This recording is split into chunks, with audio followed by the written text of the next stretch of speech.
Assalamualaikum warahmatullahi wabarakatuh. Selamat siang, sahabat pembelajar. Mohon maaf, kami tadi pagi siaran untuk obras hukum kita yang sebetulnya dilaksanakan pada pagi tadi jam 10, namun karena ada beberapa kendala yang tidak bisa kami lanjutkan. Pada obras hukum kita siang ini, kita nanti akan membahas tentang larangan mudik dan tema yang diambil pada siang ini yaitu lindungi orang tua kita dengan tidak mudik. Baik, alhamdulillah ini sudah bergabung dengan kita Ibu narasumber kita, penyuluh hukum dari Kantor Wilayah Kementerian Hukum dan HAM Jawa Tengah, Ibu Lilin Nur Halimah. Selamat siang, Ya. Ibu. Selamat siang. Ibu. Ya, selamat siang. Kedengar, Ibu? Kedengaran? Kedengar, Ibu? Mas Ali kedengaran? Iya, Alhamdulillah. jelas, Bu. Jelas. Suara saya Mohon kedengaran, maaf, ya?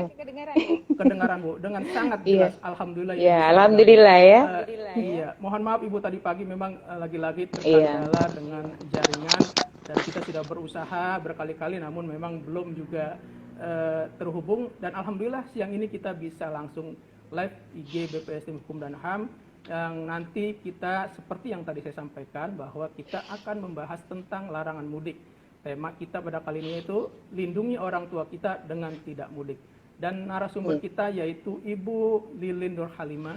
Beliau adalah penyuluh hukum ahli media Kanwil Kementerian Hukum dan HAM Jawa Tengah. Baik Bu, silakan Bu untuk memperkenalkan diri terlebih dahulu. Mungkin ada yang kalau tadi baru saya sebutkan namanya dan jabatannya. Silakan Bu. Ya, baik. Terima kasih Mas Ali, terima kasih sahabat pembelajaran ya. Perkenalkan, nama saya Lili Nur Halimah dari penyuluh hukum Kanwil Kementerian Hukum dan HAM Jawa Tengah. Pada hari ini kita ketemu lagi ya dengan topik yang sekarang tuh lagi tren banget gitu ya, lagi membuming. Tapi kayaknya saya nggak memperkenalkan, tadi Mas Ali sudah cukup deh memperkenalkan saya. Oh, barangkali keluarga kali mau dikenalin. Oh, iya. Iya. Ya, perkenalan sedikit mungkin. Kalau saya itu pernah bertugas juga di Jakarta, jadi saya juga merasakan mudik dari Jakarta ke Jawa Tengah. Ini kayaknya ini nyambung banget nih Mas Ali dengan suasana seperti ini ya. Pas ya gitu. Kita bukan penyuluhan hukum nih Bu ya. Iya, kurang 3 hari lagi dan ini udah sangat-sangat membuat kalau kita ngambil kata-kata Mbak Lisa galau katanya mau mudik apa enggak gitu kan. Iya, tapi nah itulah kalau kita mungkin kalau boleh saya flashback ya Mas Ali ya tentang mudik itu memang suatu tunggu sangat dinanti-nanti oleh semua masyarakat ya, karena mudik itu merupakan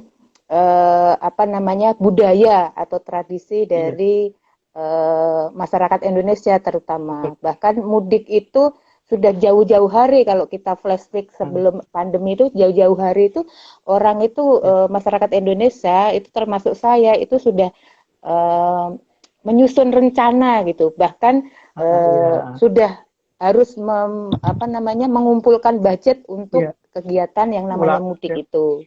Iya, buat pulang kampung Bu ya, persiapannya sudah matang Bu ya. Iya, persiapan itu sudah matang.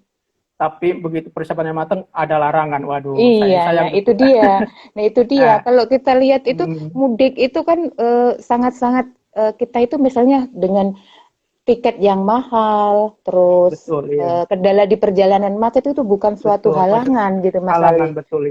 Iya, bukan halangan. Bahkan kalau waktu dulu ya, pernah itu kejadian kita itu mudik dari Jakarta ke Semarang aja bisa sampai 1 hari setengah. Tapi kita jabanin dengan senang hati walaupun lelah.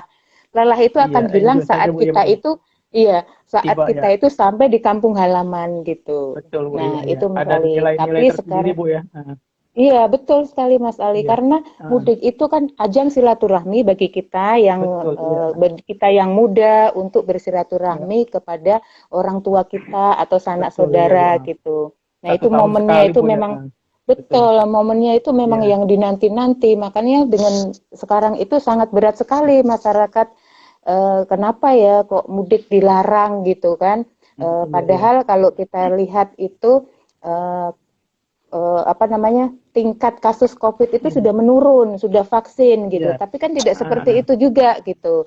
Kita belajar dari masa lalu, bukan masa lalu ya, baru-baru ini aja tuh yang waktu Baru 2 awal tahun ini, Bu, pandemi ya, itu. sekarang. Ya, waktu Betul, awal ya. pandemi, waktu tahun 2020 itu, pertama awal pandemi itu kan ada liburan panjang. Setiap kali libur panjang pasti diikutin oleh kenaikan angka kasus COVID. Gitu. COVID, ya. Angka kasus COVID itu naik gitu, diikutin dengan kenaikan angka kematian juga gitu. Nah, kita belajar dari situ, Mas.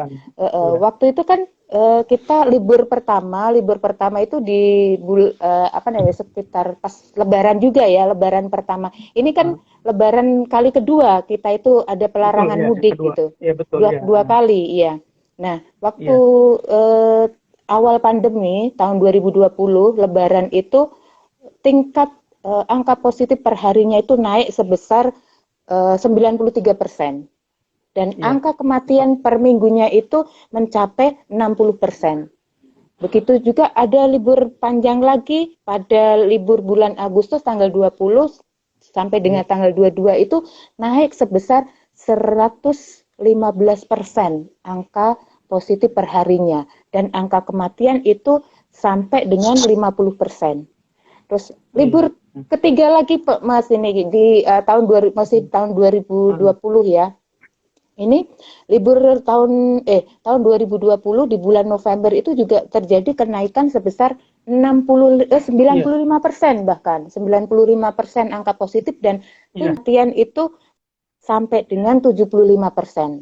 Terus pada akhirnya di liburan terakhir tuh akhir Desember ya, libur Natal dan Tahun Baru itu terjadi lonjakan juga, yaitu kenaikan angka positif sebesar 78% dan kematian sebesar 46%. Dan di libur panjang di akhir tahun itu juga saya berduka, terus terang itu saya juga berduka, Mas, gitu. Saya sampaikan di sini memang COVID itu benar-benar ada. Orang yang saya cintai, ayah saya sendiri itu terpapar COVID saat libur panjang bulan Desember sampai Januari itu ayah saya meninggal karena terpapar COVID. Beliau turut berduka cita, Bu, kami, Bu. Iya, baik. Terima kasih, Mas. Mudah-mudahan dapat tempat yang terbaik buat ayah saya. Amin, Bu. Setelah beliau itu dapat perawatan di rumah sakit selama 6 hari, akhirnya karena ayah saya kan kelompok rentan juga karena usia sudah 84 ya, 84 itu masuk dari komorbid ya. Nah, itu beliau meninggal karena gagal nafas. Seperti itu, Mas. Jadi banyak pertimbangan kenapa tahun ini, Lebaran tahun ini juga pemerintah itu meniadakan mudik atau melarang mudik. Itu tidak serta-merta, tapi dengan pertimbangan-pertimbangan. Pertimbangan pertama yaitu, Mas, ada pertimbangan kedua. Pertimbangan kedua itu sebenarnya tingkat positif COVID, kasus COVID itu sekarang itu lagi turun gitu. Sejak dua bulan terakhir ini kan menurun gitu. Angkanya dari bulan Maret sampai dengan bulan April itu kan menurun gitu. Ya, jadi pemerintah juga mempertahankan gitu loh. Kondisi seperti ini tuh sangat harus diperhatikan oleh kita semua supaya dengan tidak ada mudik itu dengan harapan tidak terjadi kenaikan angka positif. Betul ya, gitu, untuk Mas. menghindari, Bu, ya, penularan, betul. ya, Bu, ya, pencegahan karena memang larangan mudik ini tidak hanya asal larangan aja, tapi ada sebabnya, Bu, ya, karena kasus COVID ini juga masih mengkhawatirkan, Bu, ya. Kemudian terkait dengan adanya kebijakan larangan mudik dari pemerintah ini, apa sih, Bu, yang dilakukan pemerintah sebagai tindak lanjut dari larangan mudik ini? Nah, jadi begini, itu dari pertimbangan-pertimbangan itu ya, Mas, ya, termasuk karena sudah landai, terus adanya sekarang itu kondisi dari negara lain juga mengalami yang begitu signifikan, yang di negara India, salah satunya adalah negara India yang kita lihat begitu banyak orang meninggal, dan untuk pemakaman aja karena mereka beragama Hindu, untuk pemakaman aja itu harus ngantri. Kita nggak kebayangkan kalau misalnya itu terjadi di Indonesia.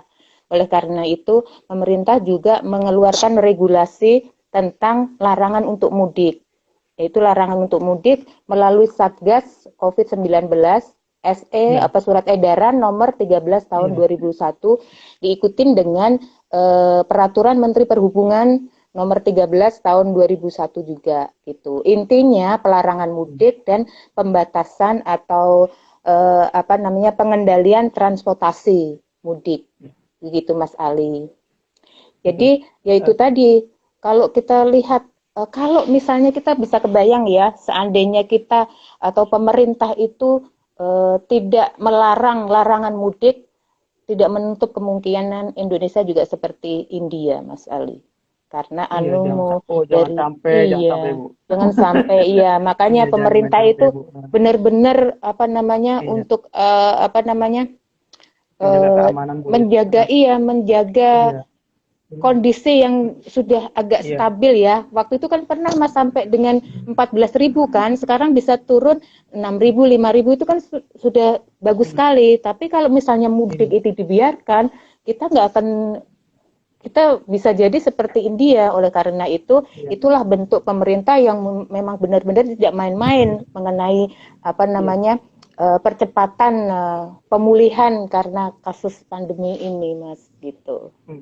Ibu mohon izin, ini kan ada juga yang bertanya nih Bu di IG nih. Nanti sambil ini ya biar nggak kebanyakan, jadi nanti ada pertanyaan bisa dijawab langsung aja Bu ya. Boleh. Saya bacakan Bu ya. Boleh. Iya. Ntar Bu. Ini dari IG-nya Pandeto Luna. Ini mudik dilarang, kenapa WNA diizinkan masuk ke Indonesia? Ini Bu pertanyaannya Bu. Dari IG Pandeto_Durna. Mudik dilarang, kenapa WNA diizinkan masuk ke Indonesia? Silakan Bu.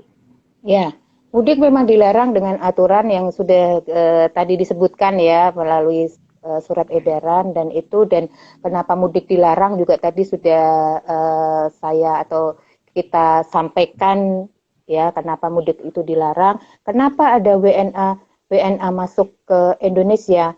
Kalau kita itu melihatnya itu kasuistis, Mas, gitu. Kalau sepanjang dari imigrasi misalnya, sepanjang persyaratannya itu persyaratannya itu memenuhi gitu, tidak melanggar peraturan gitu. Salah satunya kan memang harus ada PCR. Memang dari pemerintah sendiri benar-benar tidak melockdown, ya kan? Tidak melockdown, tapi memang ada batasan-batasan, Mas. Mereka juga tidak serta-merta terus begitu datang terus dilepas. Tapi kan ada prosesnya, ada karantina, ada di PCR. Bahkan kalau kita lihat di media sosial atau kita lihat di berita-berita itu tidak terus langsung diperbolehkan dia tujuannya kemana, itu tidak. Akan tetapi kalau misalnya itu kan ada yang dikembalikan juga, ada yang dideportasi juga, dikembalikan. Waktu itu masih ingat ya, ke yang India itu datang itu, waktu itu kan banyak ya Mas ya, datang tapi itu dikembalikan lagi. Iya, itu dikembalikan lagi. Karena memang kan kasus seperti ini Bu menjadi kecemburuan mungkin masyarakat kita Bu. Kenapa WNA masuk diperbolehkan? Artinya kalau kita pulang kampung kan bisa dikarantina juga kan begitu. Nah ini mungkin masyarakat jadi bertanya-tanya kenapa WNA masuk diperbolehkan, tapi kita sendiri malah dilarang untuk pulang kampung. Padahal hal yang sama bisa dilakukan ya, misalnya karantina kan begitu. Ya Bu ya, ini menjadi pertanyaan masyarakat juga gitu. Kemudian ada juga nih dari IG-nya Pranasisco_Robi. Percuma rakyat dilarang mudik tapi di Medan masih banyak berita kalau WNA khususnya dari Cina dan India masih bisa bebas keluar masuk Indonesia. Sama nih Bu, di Medan katanya impornya begitu. Oh iya benar. Impornya begitu iya. Gimana tuh Bu tanggapan Ibu? Kalau tanggapan saya, itu melihatnya, saya melihatnya itu yang sudah saya sampaikan itu Mas. itu kita kan Iya. memang tidak ada lockdown benar-benar ditutup gitu, tapi memang dengan persyaratan-persyaratan, misalnya syarat-syarat keimigrasian itu sudah lengkap, terus dari di apa namanya tujuannya juga jelas gitu kan, tujuannya juga Iya. jelas gitu, terus apa namanya dari apa surat kesehatannya PCR-nya juga dia negatif, tapi itu pun harus dikarantina. Kalau yang setahu saya itu pendapat saya ya, itu pun Iya. dikarantina. Nah, setelah itu ada yang positif itu juga dikembalikan, termasuk yang warga negara Indonesia kan kita tidak menerima itu mas, semuanya dibalikin Iya. semuanya. Dan Bisa, iya, sekarang betul. emang baru-baru ini amat dari Cina ya yang banyak. Nah itu mungkin kalau menurut saya itu lagi proses mas itu. Dia masuk karena memang dia secara ilegal. Tapi kalau Iya, iya. memang dia nggak ilegal, tentunya Iya, dideportasi gitu. Terus betul, kalau betul. tujuannya jelas, itu memang diperbolehkan, tapi tetap aja dikarantina. Kita apa namanya pihak apa namanya karantina di bandara itu juga memberikan fasilitas untuk mereka PCR seperti itu. Iya. Kalau mengenai yang mengapa rakyat kita itu kok tidak diperbolehkan, padahal itu kan mudik 1 tahun sekali dan itu kan budaya dan itu tempat silaturahmi, kenapa tidak diperbolehkan? Nah itu tadi kita itu apa namanya atau pemerintah itu sudah Iya. memberikan pertimbangan-pertimbangan kenapa mudik itu ditiadakan atau dilarang. Ya karena salah satunya adalah untuk menekan angka COVID gitu, menekan Iya, angka betul. COVID yang sekarang itu Tujuannya lagi ya. turun gitu, Hmm. tujuannya itu. Iya. Kalau nggak Iya. dilarang itu bisa dibayangkan Mas Ali dan teman-teman Iya. sekalian, pasti akan kejadian sama seperti di India itu tidak menutup kemungkinan seperti itu. Karena kalau Iya. kita flashback ke belakang, yang namanya mudik itu berjuta-juta orang, Mas. Sama dengan India, tiba-tiba dia dalam satu apa kegiatan, mereka pun mudik ya karena acara Iya. keagamaan itu apa namanya datang ke Sungai Gangga beribu-ribu orang bahkan Iya. jutaan ya infonya itu melakukan Iya. mandi bareng dengan ritual keagamaannya dan akhirnya Hmm. terjadilah seperti itu. Padahal mereka sudah Iya. mengklaim bahwa mereka itu sudah negaranya sudah mulai aman dengan pandemi itu. Tapi dengan Iya. adanya kegiatan itu langsung begitu luar biasa, Mas. Kita nggak mau Betul. mungkin ya seperti itu, Iya, Bu. amit-amit Jangan gitu. sampai, Bu, mudah-mudahan. Iya, Jangan jangan sampai, Bu, ya. sampai, ya, Iya, jangan tapi sampai. mudah-mudahan kita tetap menjaga protokol kesehatan, Bu, makanya Ibu, dan Iya, patuhi larangan mudik untuk kebaikan iya kita betul, bersama. betul. Kemudian ada IG dari Sophie Saurus. Ibu ingat aku enggak pernah pelatihan bareng di Jateng? Ini ingat nggak, Bu? Sophie Ahyar, Bu, nih dari Sophia pernah Oh, pernah pelatihan apa pelatihan nih? bareng. Wah, Oh, kurang iya tahu saya, Bu, mungkin. nih. Oh Sophie iya, iya, Saurus. iya. Oh iya, iya. Sophie Apa Ahyar, kabar? Sophie Ahyar. Iya, Ya, salam, Bu, apa dari beliau. kabar? Ya, pernah lah Iya. pelatihan ya di klat sana ya. Kalau nggak salah TOF Pak ya. Iya, Saya mungkin, lupa. Bu, iya. Mungkin iya. Kemudian ini, Bu, terkait dengan larangan ini, Bu. Ini kan yang dilarang itu siapa saja? Kemudian adakah pengecualiannya? Itu, Bu. Oh iya, kalau yang dilarang itu pemerintah itu melarang semua masyarakat sebenarnya, Mas. Iya. Tapi kita sebutkan aja ASN. Nah, sekarang itu Hmm. ASN lagi digencar-gencarnya nih untuk bukan dihimbau lagi, bahkan siapa yang mudik itu ada sanksi, ada hukuman disiplin menurut undang-undang atau undang-undang kepegawaian ya Mas ya, itu termasuk Betul, ya, Bu. merupakan pelanggaran gitu.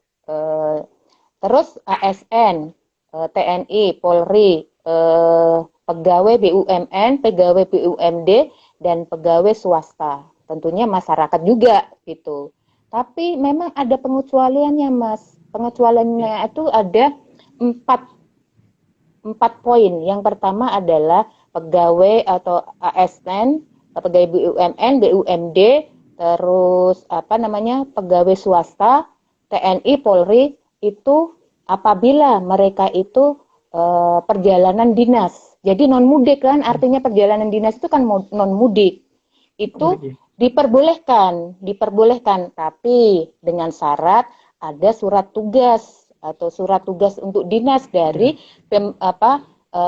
pimpinan Iya. Tingkat instansi eselon 2, iya, atau instansi, ya. pimpinan perusahaan masing-masing. Nah, Iya. itu harus dicantumkan dengan tanda tangan dan cap basah. Itu nggak main-main. Iya. Kalau misalnya cuma ditanya aja, Mas Ali mau kemana gitu kan nanti saya Iya, iya, tugas ya pasti betul. nanti dari titik Semua titik ya. pos-pos ya pos-pos penjagaan itu yang terdiri dari eh, Satgas COVID dari Dinas Perhubungan sama TNI Polri. Nah, itu akan melihat buktinya mana gitu. Yang kedua adalah ibu hamil. Ibu hamil mungkin kan mau berobat atau apa itu diperbolehkan. Ibu melahirkan gitu. Tapi harus ada dengan pengantarnya dibatasin juga pengantarnya itu 2 atau 1. Tidak nanti ngantar ibu hamil atau ibu melahirkan 1 mobil kan itu Ya. kan sama aja Oh nanti ya. indikasinya mudik juga gitu kan. Iya. Nah, Rombongan Bu ya. iya rombongan.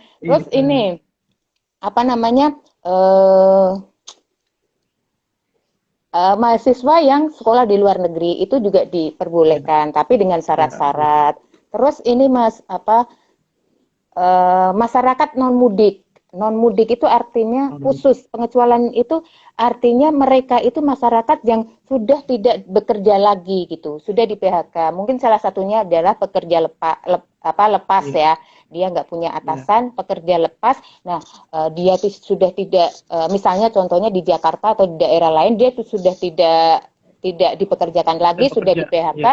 itu diperbolehkan untuk mudik, tapi lagi-lagi dengan syarat. Syaratnya Nah, apa? ada. Syaratnya harus ada keterangan dari lurah atau kepala desa setempat, gitu. Baru Iya. boleh dijalankan, jalan, Betul ya. Ya, gitu. ya.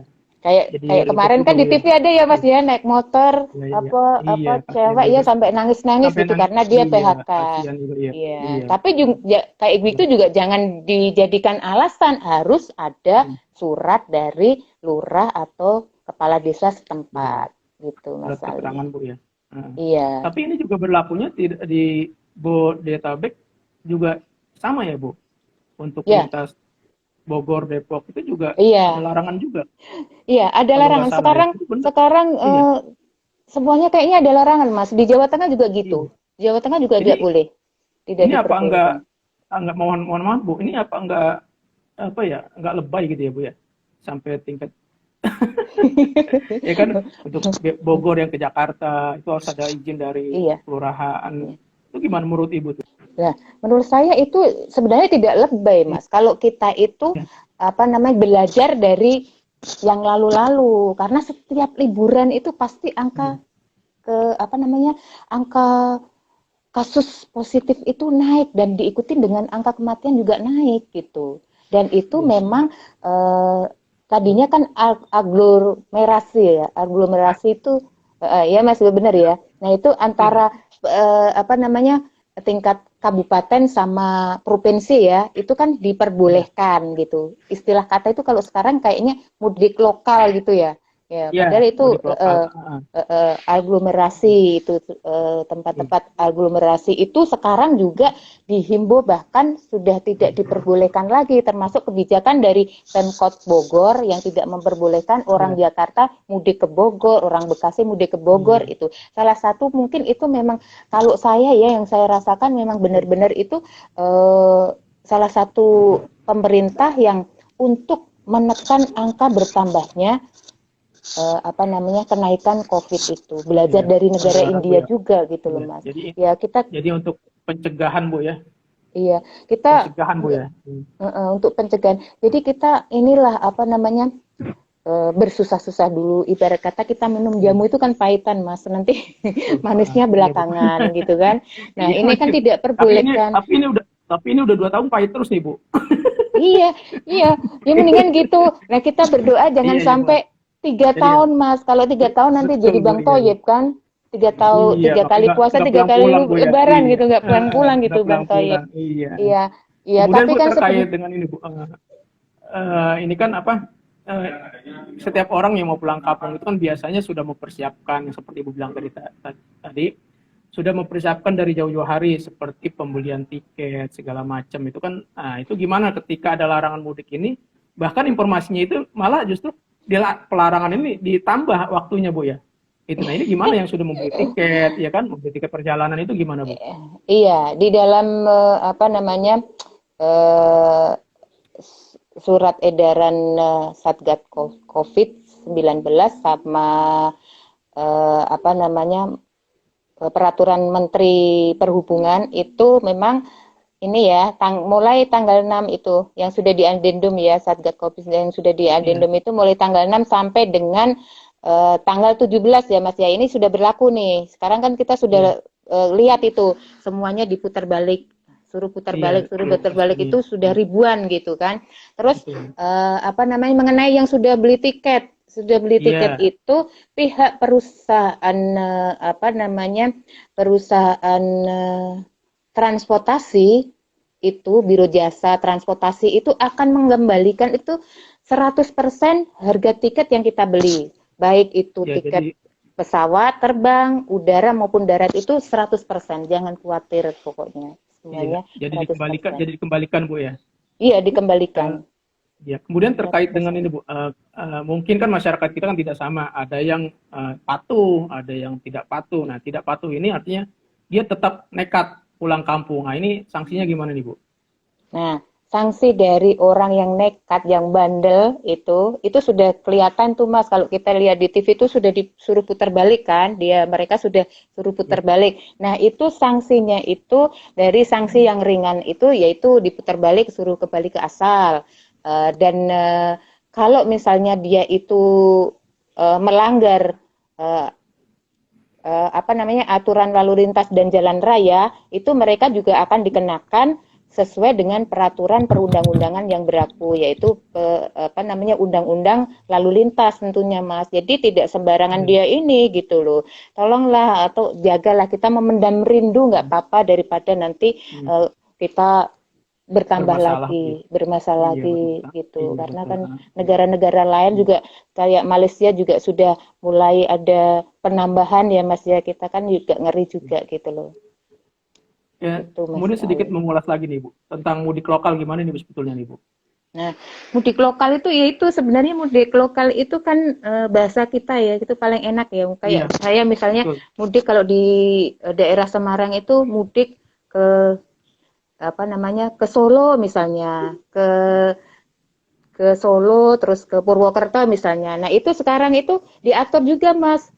Diatur itu karena iya, dengan ada syaratnya yang tadi 4 poin itu, sepanjang ada apa namanya kepentingan yang bukan mudik silaturahmi ya dalam tanda kutip ya, kan biasanya kalau mudik itu silaturahmi. Nah, ini kalau misalnya ada yang poin 4 itu Mas Ali karena dinas, terus karena itu diperbolehkan, tapi dengan syarat-syarat yang harus diketahui oleh pihak petugas.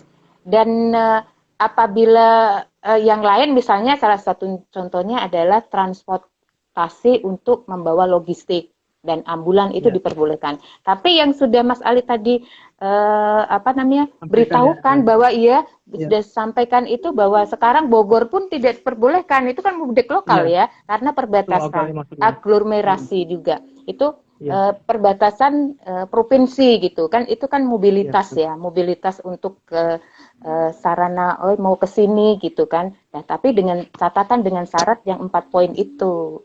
Makanya yang Bogor itu sudahlah nggak boleh gitu, suruh terbalik lagi gitu sanksinya Mas gitu. Iya, makanya kita mau silaturahmi jadi susah Bu ya. Tapi kalau kita paksakan juga karena ini bagian daripada usaha pemerintah dalam menekan penularan dan pencegahan penularan COVID-19. Kemudian kira-kira Bu, sebelum kita akhiri Bu, ada nggak Bu yang kira-kira yang paling penting yang menurut Ibu yang perlu disampaikan ke masyarakat tentang larangan mudik ini Bu? Silakan Bu. Iya, baik. Jadi larangan mudik ini memang apa namanya sangat membuat kita itu rasakan tuh benar-benar terasa apa namanya berat ya Mas ya, karena itu kan suatu momen yang tahun kemarin juga sudah nggak pulang, tahun sini juga nggak pulang gitu. Betul, tapi kita harus mengendalikan diri juga bahwa ini pemerintah menerbitkan atau melarang dengan regulasi yaitu SE Satgas Covid, terus ada apa namanya peraturan menteri, itu semata-mata pemerintah itu untuk kebajikan bersama gitu loh. Kita tidak mau, pemerintah juga nggak mau, pemerintah tidak mau sampai kejadian seperti India itu terjadi di Indonesia. Dengan itu kan pemerintah juga apa namanya sudah benar-benar konsen gitu untuk penekanan angka COVID sampai di zero, kita nggak ada gitu, kita sampai clear gitu kan, mudah-mudahan insya Allah tahun depan clear, karena salah satu dari upaya pemerintah untuk menekannya itu adalah kita itu digencar-gencarkan atau digalakkan dengan vaksin, walaupun semuanya masyarakat itu belum dapat ya Mas ya, belum semuanya ya, masih sebagian aja, tapi mohon bersabar karena dunia ini sekarang lagi pada membutuhkan yang namanya vaksin. Oleh karena itu, di samping kita menunggu vaksin atau yang sudah divaksin, tetap harus menjaga 5M. Ya, kalau dulu kan 3M, sekarang sudah 5M. Ya, terus ditambah D Mas kalau saya, ditambah doa. Apa tuh D? Oh D iya, itu penting, doa. penting itu, Iya, penting. Iya, iya penting sekali iya. karena Paling 5M penting, itu iya. ikhtiarnya kan Usaha. Mas. Ya, Iya, betul, ikhtiarnya. Bu, iya. Tapi ikhtiar Betul. itu kan harus dibarengin doa. Gitu. Betul, Jadi buat supaya keselamatan, Bu, ya. iya betul. Jadi nanti supaya tahun depan itu kita bisa mudik, kita bisa kerja. Kalau sekarang kan kita kerja juga was-was ya Mas. Kadang-kadang teman Iya, kita ada betul, yang Bu. positif, kita ini Iya. kita bisa berkarya lebih panjang lagi, lebih banyak lagi gitu karya-karya kita. Kita kan masih diendem nih, ini hanya virtual, bagaimana sih gitu. Kayak Mas Ali kan sudah gregetan nih, kayaknya saya harus ke sini, tapi tidak diperbolehkan. Kayak misalnya kami itu kan penyuluh memberikan informasi hukum, itu juga kadang-kadang kelurahan-kelurahan itu belum mau didatengin, tidak mau karena kan zonanya juga zona merah. Jadi kita jadi kita itu memaksimalkan di era digital ini, kita maksimalkan benar-benar termasuk untuk ajang silaturahmi gitu. Betul, Bu, ya. Gitu. Untuk ajang Jadi silaturahmi. Jangan menyerah, Bu, ya. Iya, jangan menyerah. Pokoknya 5M ya, Mas. Satu, mencuci tangan ya. Mengingatkan kembali nih karena kita harus mencuci memakai masker. Ini kita nggak memakai masker karena kita di rumah. Virtual, Bu, ya, gitu. Virtual ya. Memakai masker, mencuci tangan dengan sabun, terus menjaga jarak, terus menghindari kerumunan, mengurangi mobilitas dan doa. Insya Allah nanti di tahun berikutnya gitu, liburan berikutnya, mudik berikutnya kita sudah tidak ada embel-embel dilarang lagi gitu loh Mas Ali. Jadi untuk yang kangen dengan orang tua, yang mau sungkem, jadi sementara lewat virtual dulu, Bu, ya. Iya. Kalau mau beri bingkisan kirim aja ya lewat. Ya, Bu. Nah, betul. Kadang-kali ada yang mau kirim uang untuk orang tuanya, saudaranya, ya udah ditransfer aja, ya betul, ditransfer aja. Kalau mau berbagi bisa dikirim lewat paket ya, tatap muka bisa lewat Zoom kalau porsinya lebih besar lagi. Yang pernah kita lakukan kan Mas, sering itu. Sekarang itu nggak ada lah. Pokoknya Allah Maha tahu kebaikan itu sudah dicatat lah gitu. Karena apa? Karena orang tua kita itu rentan. Kita nggak tahu ya, kan ada Mas itu. Kalau kita lihat meme-meme itu mudik nggak mudik, corona tetap ada. Itu orang tua kita tahun depan belum tentu ada. Loh sekarang dibalik misalnya. Kalau kalian mudik tapi orang tua terpapar virus karena kamu yang lebih sedih lagi kan? Gitu ya Mas ya. Benar nggak? Iya makanya. Penyakit ya Bu, menularkan membawa penyakit gitu. Kan nggak tahu kalau OTG ya Mas ya, tanpa gejala itu lebih rentan memberikan atau memaparkan virus kepada orang tua kita. Ingat loh ya, ingat mudik itu ketemu orang tua, ketemu sanak saudara, ada interaksi ya kan? Ya kan, terus ada nah itu pasti kumpul-kumpul ya, harus kumpul-kumpul, makan bareng dan sebagainya. Dan diri kita tidak tahu apakah kita itu OTG atau enggak. Kalau OTG bisa kejadian itu menimpa orang tua kita. Makanya dengan tidak mudik, kita bersabar, itu merupakan langkah yang terbaik. Itu termasuk menyayangi orang tua kita juga. Betul gitu, Mas Ali. Jadi sahabat pembelajar, untuk saat ini sudah kedua tahun ini, jadi ada larangan mudik, jadi untuk bersabar, karena pada dasarnya ini untuk mencegah mencegah penularan COVID ini paling enggak. Ya kita cinta kepada orang tua kita, sahabat kita mungkin yang di kampung, tapi kita lebih cinta lagi dengan tidak mudik karena untuk mencegah terjadinya penularan COVID-19. Iya betul. Itu. Mungkin ada lagi Bu yang disampaikan. Oh ya, jangan lupa tadi pesan narasumber kita. tetap patuhi protokol kesehatan dengan 5M ditambah 1D. Yang pertama memakai masker, mencuci tangan dengan sabun dan air mengalir, menjaga jarak, menjauhi kerumunan, mengurangi mobilitas, dan jangan lupa selalu berdoa. Itu yang pesan dari narasumber kita. Barangkali ada lagi Ibu sebelum kita tutup. Ini sebelum ditutup mungkin saya hanya mau mengucapkan sebentar lagi, kurang 2 hari lagi ya. Ini kurang 2 hari kan Hari Raya Idul Fitri. Saya atas nama pribadi dan teman-teman Penyuluh Hukum Kanwil Jawa Tengah mengucapkan selamat Hari Raya Idul Fitri kepada teman-teman, sahabat-sahabat pembelajaran hukum, ya kan, khususnya dan pimpinan-pimpinan tinggi kita yang ada di Kementerian Hukum dan HAM. Kami mengucapkan mohon maaf lahir dan batin. Itu sama-sama Ibu. Udah cukup ya Bu ya? Iya. Baik sahabat pembelajar, demikian obras hukum kita pada siang ini. Saya juga selaku host mohon maaf kalau banyak kekurangan, dan saya ucapkan atas nama BEM Hukum dan HAM, saya ucapkan terima kasih Ibu telah hadir dan menyempatkan waktunya menjadi narasumber di acara obras hukum kita pada siang ini, kerjasama BPS Hukum dan HAM dengan BPHN yang telah memfasilitasi kegiatan obras hukum kita pagi ini. Demikian sahabat pembelajar, semoga bermanfaat. Assalamualaikum warahmatullahi wabarakatuh. Terima kasih Ibu. Ya, sama-sama Mas Ali. Waalaikumsalam warahmatullahi wabarakatuh. Salam pembelajar. Salam pembelajar.